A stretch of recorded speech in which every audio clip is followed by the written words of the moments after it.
खुदावंद यीशु मसीह के नाम में आपको सलाम। आज हम इस बात पर गौर करेंगे कि बपतिस्मे का नजात से क्या ताल्लुक है। क्या ये पहले ही हासिल कर ली गई नजात की एक अलामत है? अमाल 2 बाब 38 आयत में लिखा है, पतरस ने उनसे कहा कि तौबा करो और तुम में से हर एक अपने गुनाहों की मुआफी के लिए यीशु मसीह के नाम पर बपतिस्मा ले। और कुछ लोग सोचते हैं कि इसके मानी है कि आपके गुनाह उस वक्त तक मुआफ नहीं हो सकते और आप उनसे छूट नहीं सकते जब तक आप बपतिस्मा नहीं पा लेते। क्या ये आयत ये ही कह रही है? बपतिस्मा आपको नजात नहीं देता।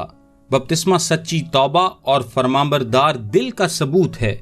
ये सच्ची तौबा जाहिर करने का महज एक तरीका-ए-कार है, क्योंकि अगर आप यहूदी हैं और पतरस को ईद पेंतीकोस्त के दिन सुन रहे हैं और आप यीशु मसीह के नाम पर बपतिस्मा लेने जा रहे हैं, जो कि यहूदी रहनुमाओं के लिए शायद किसी भी और शख्स से ज्यादा काबिल नफरत था, इसका अंजाम ये होगा कि आपको अपना खानदान, मुआशरती मयार, नौकरी, यहूदी इबादत खाने में जाने का हक सब कुछ खोना पड़ेगा।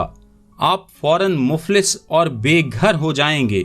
कीमत बहुत बड़ी थी। आप अछूत और मुआशरे से खारिज हो जाएंगे, ताहम सच्चा ईमान ये कीमत अदा करेगा। सो जब पतरस कहता है कि तौबा करो और बपतिस्मा लो, तो वो दरअसल ये कह रहा है कि आए आपका फैसला देखते हैं कि आपकी तौबा सच्ची है या नहीं।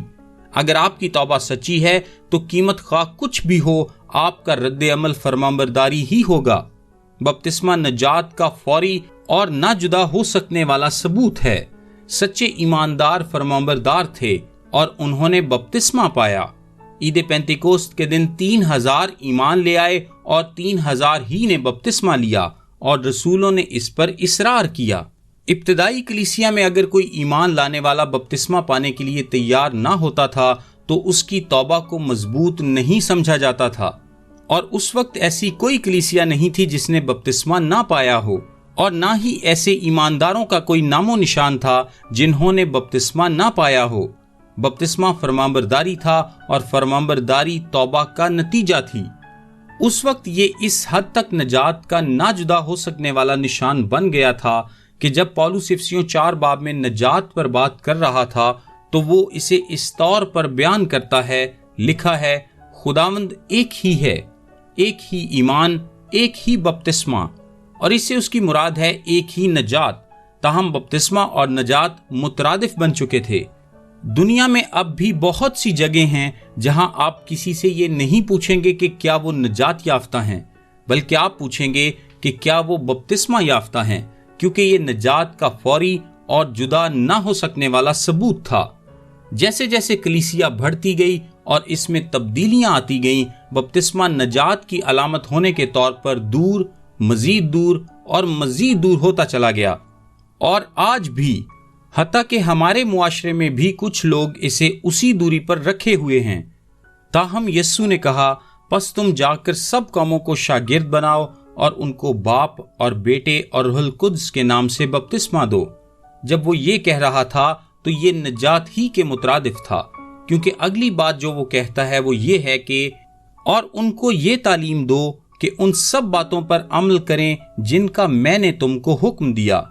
बपतिस्मा इंजील के इल्म तक रहनुमाई करने वाली चीज के मुतरादिफ बन गया, और अगर वो इंजील के पैगाम को कबूल, उस पर ईमान लाने और तौबा करने के लिए तैयार थे तो एक फौरी रद्द अमल के तौर पर उन्हें बपतिस्मा दिया जाता था।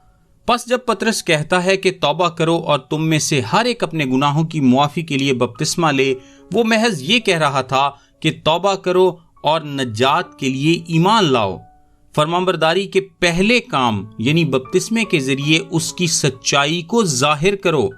आप पानी के वसीला से नहीं बचे हैं, ये आपको नहीं बचा सकता, क्योंकि तुमको ईमान के वसीले से फजल ही से नजात मिली है, और ये तुम्हारी तरफ से नहीं और ना आमाल के सबब से है। आप इसे इस तरह मुख्तसरन बयान कर सकते हैं, जब एक ईमानदार बपतिस्मा पाने के लिए पानी में खड़ा तैयार होता है तो वो इन अल्फाज का एलानिया इकरार कर सकता है, मैं इस बात का इकरार करता हूँ कि मैं अपनी मर्जी से इस इलाही तौर पर मुकर्रर किए गए हुक्म की फरमाबरदारी करना चाहता हूँ। میں اپنی خوشی سے اپنے خداوند اور نجات دہندہ کی فرمانبرداری کرتا ہوں۔ اس علامتی کام کے ذریعے میں اس کے ساتھ ایک ہونے کا اظہار کرتا ہوں جس نے میرے گناہ اٹھا لیے، میری جگہ لی، میری جگہ مر گیا، دفن ہوا اور مجھے راست باز ٹھہرانے کے لیے پھر سے جی اٹھا۔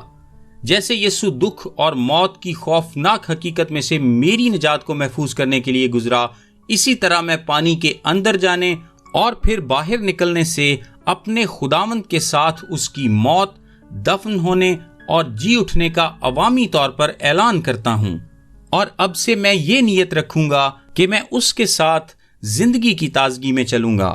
آمین۔ میرا نام تابش قاضی ہے، یہ میسج آپ کو ڈیلی ورسز کی جانب سے بھیجا گیا ہے۔